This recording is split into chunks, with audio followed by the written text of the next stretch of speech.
Child abuse. It's a significant and growing problem in the United States today. According to the U.S. Department of Health and Human Services, over 500,000 children were victims of abuse in 2022 alone. That translates to a rate of 7.7 victims for every 1,000 children. Unfortunately, LGBTQ+ youth are disproportionately the victims of child abuse. For example, while only 4.5 to 7% of the general youth population is LGBTQ+, they can constitute up to 40% of the overall homeless youth population.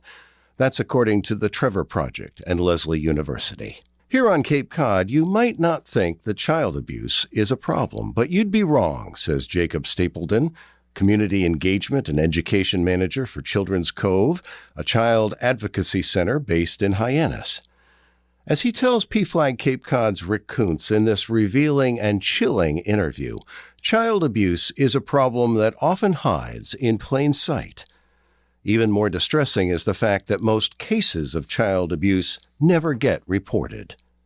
Still, says Stapledon, there are things that loving parents, teachers, and caregivers can do to ensure the safety of young people.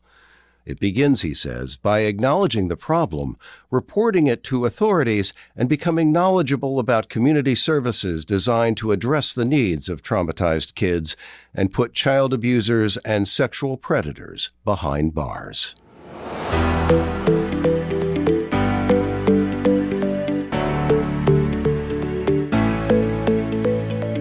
Jacob Stapledon, welcome to Profiles in LGBTQ+ Courage. It's great to have you on the show today. Thank you so much for having me. Jake, we are here to discuss a very serious topic, child abuse, and specifically child abuse and its occurrence here on Cape Cod. You are the Community Engagement and Education Manager for Children's Cove, which is a children's advisory center here on the Cape. Tell us a little bit about Children's Cove and your role with it and what Children's Cove does to serve the community. Yeah, absolutely. So Children's Cove, we're what's known as a child advocacy center. We cover the entire Cape and both islands. We're one of 12 child advocacy centers in the Commonwealth of Massachusetts. There's more than 950 across the country. And what we do is we provide the coordinated multidisciplinary response to cases involving crimes against children in the region. And more in particular, we focus on cases involving child sexual abuse, severe physical abuse, witness to domestic violence, as well as sexual exploitation and trafficking of children. You know, I think we tend to want to think that the Cape is a haven, a safe place for all people. Can you talk about the degree to which child abuse is a problem on Cape Cod? Yeah, absolutely. You know, one of the challenges with that perception is when we just look at raw numbers, right? Because when you get into data, you get into statistics and you look at things, when you compare the numbers of child abuse reporting, of investigation, even the cases at Children's Cove, it doesn't provide the context that we're one of the lower end of communities with the population of children. We actually have the third lowest population of children in Massachusetts. And so even when we're giving those numbers, it can seem small, but we've receive on average between 200 and 250 referrals for cases involving those crimes against children. So these are things that go beyond, child abuse and neglect, which is something that the Department of Children and Families would investigate on their own. This is related to severe abuse and child sexual abuse. Yeah. How do people get referred to you? How do you interact with local community agencies and offices? Yeah. So the way in which processes start, and this is when we're talking about a formal investigation, right? That there has been a report that has been made, whether a child has made a disclosure of a sexual abuse, whether a mandated reporter, such as a teacher or a counselor, has received that information and filed a report on their behalf, or they had a reasonable suspicion to believe that something was going on. When those reports take place, if it involves child sexual abuse or sexual exploitation or trafficking, those cases get bumped over to us. We work collaboratively with all departments of law enforcement across the Cape and Islands, the Department of Children and Families, which is the child protection agency for Massachusetts, the Cape and Islands District Attorney's Office, as well as the Department of Public Health through their PD SANE program. You have told me that 90% of child victims are abused by someone they know. That figure is astounding to me. Who are these predators in the abused child's life? Yeah, unfortunately, that is just the statistic. Is it's 90% of the time it's somebody they know and trust. Unfortunately, 30 to about 40% of the time on a national statistics level, it's somebody who is immediately within the home. It's somebody who is a family member who is within their home. Another 30 or 40% or so is somebody that if they're not in the home, they're a trusted adult in their lives or a trusted person in their lives. So it's a teacher, a coach, a camp counselor, a member of their faith community. It's somebody who has a role of trust and care, both for that child, but also for their family and the community, which is why it also makes it so incredibly difficult for individuals to disclose. On average, only 1 in 10 child victims will ever disclose that they've experienced sexual abuse, not just while it's happening, but over the entire course of their life as well. Well, and I know that LGBTQ plus youth are disproportionately represented in the ranks of abused children. Talk about that. Why is the case, and what are the unique challenges that they face? Yeah, there is a disproportionate amount in which individuals who identify as LGBTQ are abused. You know, according to national reports, it's nearly twice as often that they report that they have experienced sexual contact or sexual abuse that, you know, they did not consent to. When we look at rates of sexual exploitation and trafficking, and in particular survival-based trafficking, there's definitely a disproportionate number there. Unfortunately, there's a lot of LGBTQ youth who are unhoused or homeless in our country, which increases their vulnerability. So we look at those numbers there of what's reported, but we also have to look at what are we seeing locally? And we're seeing a disproportionate amount of those who are coming forward and receiving our services. Over the last 2 fiscal years and reporting, less than 2% of those who came to our care and services self-identified as LGBTQ. And we know that that is not the population in our community, especially when we have communities with much higher populations of that. Those barriers of disclosing, those barriers of seeking support and help is so complex and nuanced. Well, you've told me, we've talked a little bit about the fact that for an LGBTQ plus teenager, for example, there's the issue in some cases of double disclosure, maybe having to report that they've been abused, but also having to, by doing so, come out to their family, their friends. And so how does one handle that? I mean, when you run into that, and what do you see? Yeah, it's so hard. And when we look at especially when we're talking about teens or tweens or those that are in those kind of younger years and trying to really self-explore and identify and see who they are and having experiences, we see this as a commonality of where a sexual experience moves beyond consent, that consent wasn't given, that it becomes forceful or aggressive, or it was not something where both participants were willfully and enthusiastically engaged. And in instances where somebody identifies as LGBTQ, or that's where they believe they're identifying, but they haven't had that conversation with family, they haven't had that conversation with friends because maybe those aren't safe spaces. Maybe they're not ready to talk about that. Maybe they're still confused and they're just exploring. That adds an additional layer of, I need help and I'm not ready to talk about this, but this is going to force me to talk about it. And so the internal dialogue that can get in the way of just asking for help can be that barrier. Well, and this is where I think gaining access to the system for interventions and for support becomes so important. And talk a little bit about the CAC approach and what makes it unique. I know you've said to me that one of the traumas that a lot of abused children have is when they have to tell their story over and over again. So how does the CAC approach work? And that's the whole premise of how child advocacy centers started is, we looked at the way in which these types of cases were being investigated. And in particular with sexual abuse and sexual assault is when somebody makes that disclosure. They find that courage, right? That only that 1 in 10 are able to speak up and voice that out. They can find themselves very easily in a process of talking to, let's say they tell a teacher and then a guidance counselor and then a nurse, and then they're being asked to talk to the vice principal who's going to make a report and talk to a child protective worker. And then there's a police officer coming out. That can become so burdensome and so challenging, because not only are they having to tell all these people something tremendously invasive and scary and traumatic, but every time they're telling that story, they're reliving that trauma. The Child Advocacy Center model moves to eliminate that. We provide training and education to those mandated reporters and first responders in the community, whether it's law enforcement, teachers, youth-serving organizations, to say, gather the basics, do what we call a minimal facts interview. What happened? When did it happen? Where did it happen? Who is it with? Who else have you told about this? And leave it there so that when that individual comes to the Child Advocacy Center, they can meet with our forensic interviewers. Now, what we do is we coordinate what's called the multidisciplinary response. We want to gather all of that information for the person who makes that report to us, law enforcement, child protection, the DA's office. We're going to identify, is this individual, are they ready to come in? Are they ready to share their story and talk about this? Are they willing to do that? Sometimes these complicated situations can make it so that somebody's saying, I'm not ready to talk about this, right? Are they able to come in, right? Because we have to look at all elements of life, right? Life doesn't stop because a disclosure has been made.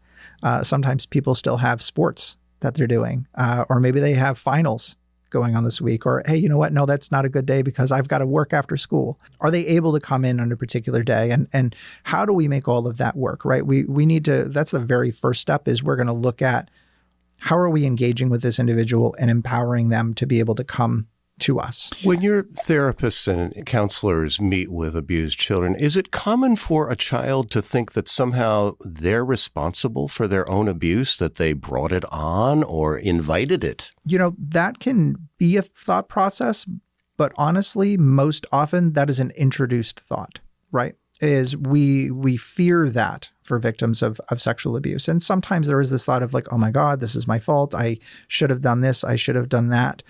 A lot of the times, though, that's brought forward either by the perpetrator trying to manipulate them, right? And to not talk about it. To gaslight them. To gaslight them, to make them say, well, you're the one who wanted to do A, B, and C, right? For them to not step forward and talk. Other times, it's people who are very well-intentioned and well-meaning to try to tell them, hey, you didn't do anything wrong. This isn't your fault. And internally, we're like, well, yeah, I know this wasn't my fault. Why are you saying that? Did you think it was my fault? And then that allows that seed to be planted. So when we take the approach, right, and we do have that person, they're ready to come in, they're meeting with our forensic interviewer, it's an open-ended conversation. It's a non-leading conversation. It's investigatively based and sound. It's a forensic interview, so it needs to stand up in court because it's a part of a criminal investigation. And we want to understand what happened, and we leave that to that person to tell us why you're here today. You know, tell us what happened. Are either girls or boys more likely to be abused? So in the United States, there's a couple of different statistics. The one that is very common is that nationally 1 in 4 girls will be victims of sexual abuse before they turn 18, which from a public health perspective, that's more girls who get impacted by sexual abuse and sexual assault than women who will be diagnosed with breast cancer. The other statistic related to boy-identified individuals is that 1 in 6 boys or 1 in 10. So somewhere between 1 in 6 and 1 in 10 boys will be victims of sexual abuse and assault. The challenge is that the rates of disclosure are disproportionate. You know, female identified individuals are far more likely to disclose than male identified individuals, in part because of the stigma associated with it. Because there is one commonality, is that 90% of offenders are men. And when you have individuals who, especially young men, who they may identify as gay or members of the LGBTQ community, or they may not. And we have a stigma against that in our country. And that makes it so much harder for young men to disclose. So the rates of abuse, it's hard to tell for sure because the rates of disclosure are lower. What I can say is that at Children's Cove, about between 70 and 75% of the cases we see are female identified individuals, and the remainder are either young men or LGBTQ specific or trans individuals. Can you talk about the telltale signs that a child has been abused? What should any concerned parent, caregiver, teacher be mindful of? Yeah. So that's hard, right? Because a lot of the times and most of the time, people don't disclose. And most of the time, individuals are trying really hard not to disclose, and so they're trying to hide it. The most common, especially for younger children, are going to be behavior changes. You're going to say, man, that Jake, something seems a little off with Jake lately. He doesn't seem like himself. He seems a little withdrawn. He seems kind of pulled back, or he's really around me all the time and constantly trying to get attention. You're noticing behavior changes of individuals that makes you say something seems off. For individuals who are older in their teen years, one of the larger challenges with that is that isolation, that withdrawal, and especially from peers and community. In teenage years, friendships, relationships, all of those are so critical and such an important part.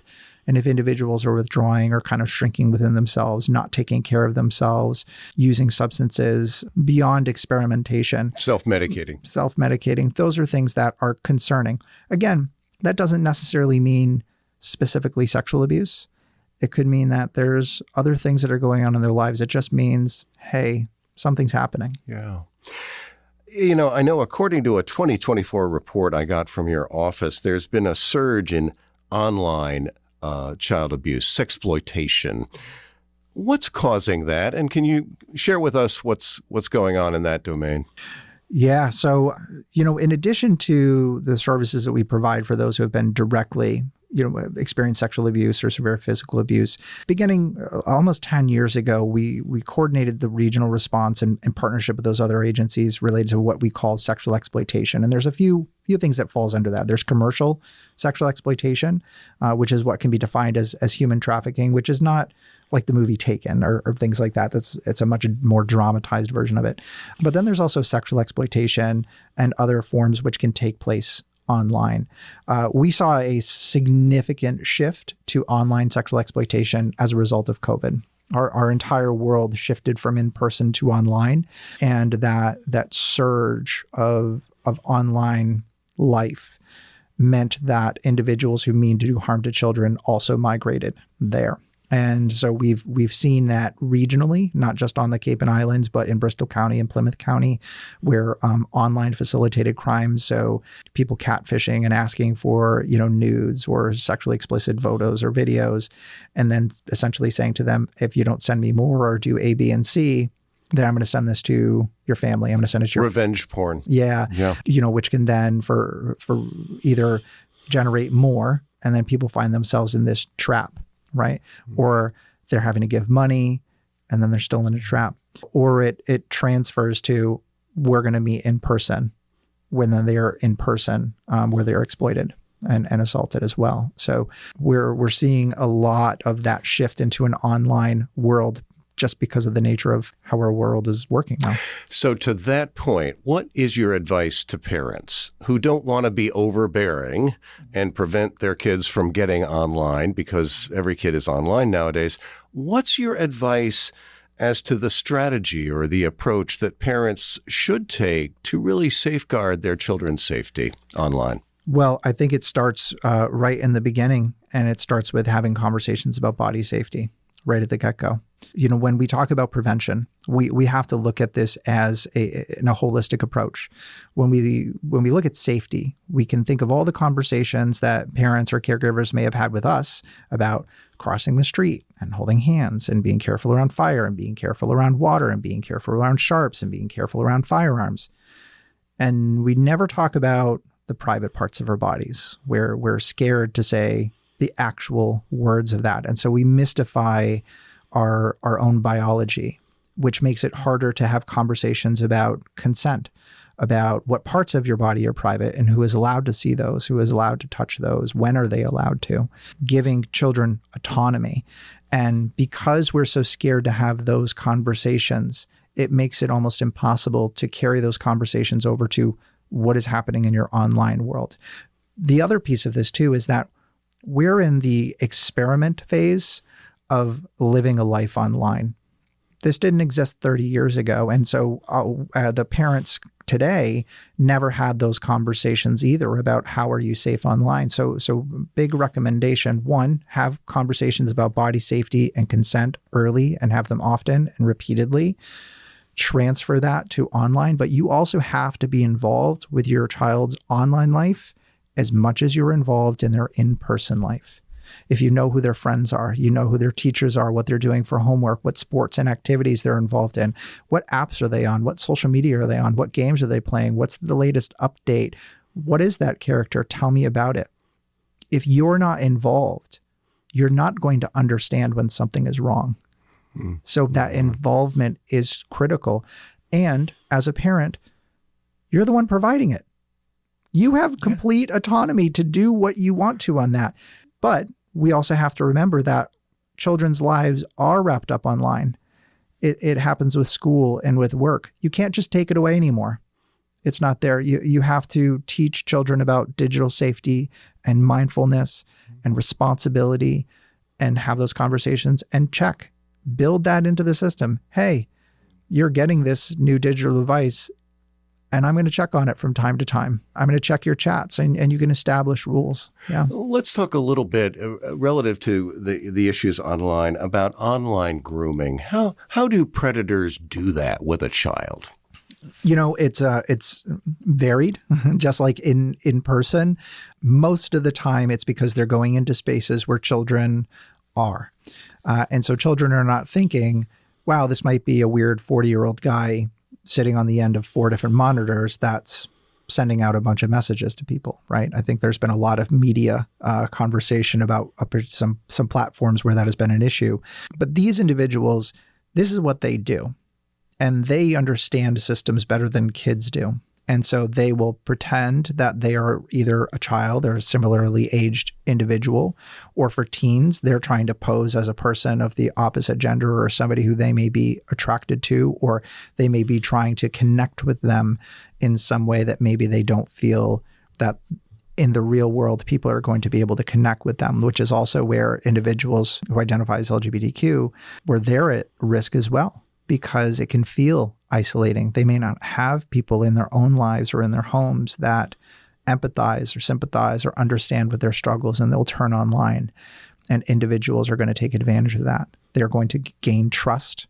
They're going to build relationship. They're going to try to be the most important person to them, and then slowly introduce or ask for inappropriate communication and conversations. It's not going to be overt. It's not going to be something right away, although sometimes it is. Usually for individuals where there's that kind of grooming, that process, they're trying to build a relationship. They're trying to build a system where that person can't just cut off communication because it's going to feel like they're losing something. Yeah. We don't talk about this very often, but the whole topic of pedophilia and pedophiles, are there statistics out there relative to that population that we need to know about and keep in mind? So that's not my area of expertise per se. What I can say is that there's, again, with this whole issue, there's some misconceptions. There's pedophiles, right, or pedophilia, which are those who have an innate attraction to individuals who are prepubescent. So they have not gone through puberty. And then there's hebophiles. So those who have a attraction to individuals who are not yet adults, but they have gone through puberty. And just like any other person, right, within their context, is they have certain elements of attraction. It could be based on gender. It may not. It may just be the age. It may be physical appearance. It may not, right? It could be any number of things. There's not just one profile, right? Because it's just like any other individual. What can be said as a commonality is that to a degree they're aware of it. Sometimes people choose not to act on it. Other times they're very intentional in how they act on it. And when individuals are intentional, you'll see that this is not a once-off where, I made a mistake. Most individuals, if they offend against a child, it is not the first time. It's not the last time. They're serial offenders. As we record this, the Jeffrey Epstein story is all over the news. And of course, in the past, we've heard so much about what's happened in the Catholic priest community, and it strikes me that one of the challenges for any young person is when they're confronted or approached by a person in a position of power who has authority or who has money. What do parents need to advise their kids of in that regard? Because I think, we know about abuse by Catholic priests in years past, where in some cases a parent was willing to let their child go with someone for a weekend retreat, for example, thought nothing of it. But what's your counsel there about how parents should deal with coaches, clergy, anyone who's in a position to be around kids? You don't want to give that person the third degree, but what does a parent need to keep in mind? So kind of stepping back into one of those commonality pieces that you had talked about, one of those commonalities that you can find with individuals who mean to offend against children is that they are going for low-hanging fruit. They are not going to typically target a child who's in a two-parent stable home with both parents working, financially secure and stable. They're attending their parent-teacher meetings and going to their sports games, right? They're going to be looking for children who may have a single parent who's working two jobs, who's struggling to make ends meet. They're looking for individuals that maybe there's a rift or distrust between a child and a parent, and they are seeking to exploit that by becoming a person that child is going to trust more than their own parent, or they're going to build trust with that parent to make themselves seem above reproach. And let me help take this burden off of you, right? Yeah, the parents willingly let them go because they've been working 70 hours a week and they don't know what to do on the weekends. And this is something that's just helpful for them. They can come in and be a savior in a sense while they're exploiting that child. And so the defense there is be involved, ask questions, show up. That's really hard. I know that for so many parents that are struggling and to do it. But that's a critical piece, is by showing that you're involved, by asking those questions, by asking difficult questions, right? Anyone who is not intending or meaning to harm a child is going to give those reassurances. So it's really about, as a parent, being present to your kids. And so if, let's say someone, a teacher, a minister, an observant neighbor, they think someone has been abused, Jake, what should they do? To whom should they report it? And what should they not do? So first, I think one of the things I want to make sure everybody understands is at Children's Cove, you can give us a call. You can call us. You can email us. We want to answer your questions. You can call us anonymously to talk through a situation you're not sure what to do or how to address it. Give us a call. We'll walk you through it. If we need to build a connection to somebody to make a report happen or something there, we'll do that. So just give us a call. We're happy to help with that. If you're a neighbor, a parent, a family member, a teacher, you're seeing something, you're seeing that behavior change, you're recognizing that something doesn't seem right, speak up. Speak up. I say this often when I'm providing trainings out in the community. I would rather make a report and bring something up and be wrong than not say something and be right. Because if I'm wrong, the message that sends is, I'm here to protect children in my community. I made a mistake. It was not against you. It was my concern for this child, right? I want to make sure that kids are safe, right? That's where we need to err. We need to speak up. On the side of caution. On the side of caution. We need to say something that if something doesn't seem right, if it feels wrong, you have a concern, speak up, report it, document it, write it down. Because if you don't, it never existed. And unfortunately, sometimes what we'll see is that there were a lot of people who made note and said amongst themselves, something doesn't seem right. And then after something has happened, say, man, I knew something was wrong. Well, but why didn't you say anything? Because this could have prevented that. Get involved. Get involved, right? And even if it couldn't have prevented it, could it have stopped another incident? Could that one time that it happened have been the only time rather than the second or the third or the fourth, right? Get involved, speak up. You mentioned trainings a couple of minutes ago. Talk about what you do in your capacity to work with schools, maybe faith communities. How are you getting the word out and educating institutions and community service organizations in this area? Well, I will go anywhere and talk with anyone, anywhere on the Cape and Islands to raise awareness of this issue. But so my role at Children's Cove is, we do have two components, right? We have that direct services, which is going to be responding to those children, to those non-offending family members, supporting our multidisciplinary partners in those investigations. And then there's my program, which is community engagement education, where we do everything external. We'll do radio ads, social media marketing, newsletters. We do prevention education out into the community with youth-serving organizations and early education centers. We provide trainings to teachers, to summer camps about mandated reporting and recognizing those signs of abuse. We provide high-level trainings to our partners, our multidisciplinary partners in law enforcement, prosecution, child protection on how to effectively investigate these cases. We work with faith-based organizations to talk about, well, what about your youth groups?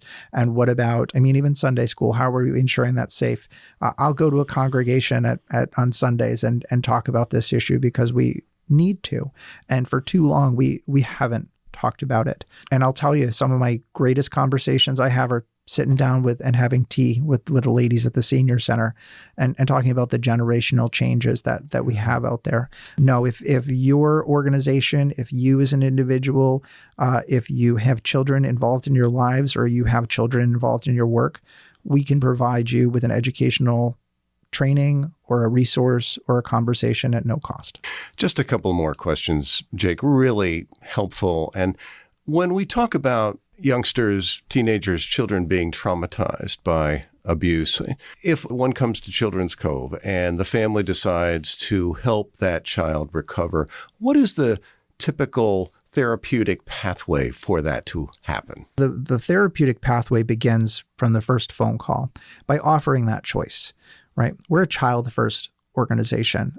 Everything that we do is going to be for the child. It's not necessarily because the parent wants it or law enforcement wants it. It's how are we supporting that child? So even when we're going to have that forensic interview, if that child says, you know what, I thought I was ready to talk about this, but I'm not, we're going to stop the interview. We're going to say, okay, what would you like to talk about instead? We want to start with empowerment because when somebody's been disempowered, we want to re-empower them. And if they have that conversation with us and we talk through it, we have, it's called a post meeting. After the interview, we're going to meet with that non-offending parent and caregiver.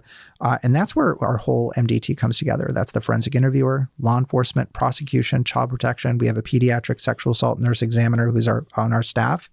We have a medical suite on site. We have a clinical program manager, and a mental health coordinator. So we're going to be looking at how do we help with healing? So we're going to offer a non-invasive physical wellness exam, right? Which is gender, cultural, everything appropriate, right? We ensure that regardless of who you are, you can receive a non-invasive physical wellness exam to ensure that you're safe. For individuals under 12, we may be able to do the sexual assault nurse exam there if it's been an acute sexual assault. But then we're also going to be looking at what are the resources that are available to them out in the community and what may be needed, whether that's making a referral to a trauma-informed clinician or behavioral health specialist local to where they are, right? Because we're in Barnstable, but if we're serving a family in Truro, they're not coming to Hyannis every 2 weeks for a therapist, right? So we need to find something closer to them. So we're going to take those logistics over and take that off of their back. What if housing is now going to get into the way? What if a member of the family was the perpetrator? What if they were the breadwinner of the family, right? We need to look at how are we going to connect to those resources to ensure that your housing is safe and stable, that rent and utilities are paid for. What about healing activities? We're sitting in the cultural center of Cape Cod right now. We have definitely referred families here as a part of their programs and provided some support for them to engage in the arts because arts are healing.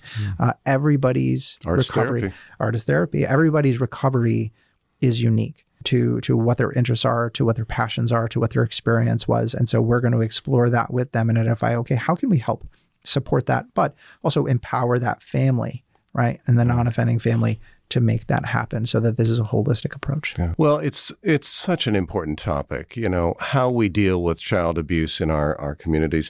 Jake, is there anything I haven't asked you about specifically, but that that's top of mind for you as we wrap up here? Oh, man. I think we've been around since 1997. we're a department of Barnstable County government, which is something that not a lot of people know about. And I think it's something I love to highlight, because when we look at our organizational history, these were representatives of all of the towns on Cape Cod that said, we need to do better for our children. And they created Children's Cove in partnership with the district attorney's office, the county commissioners.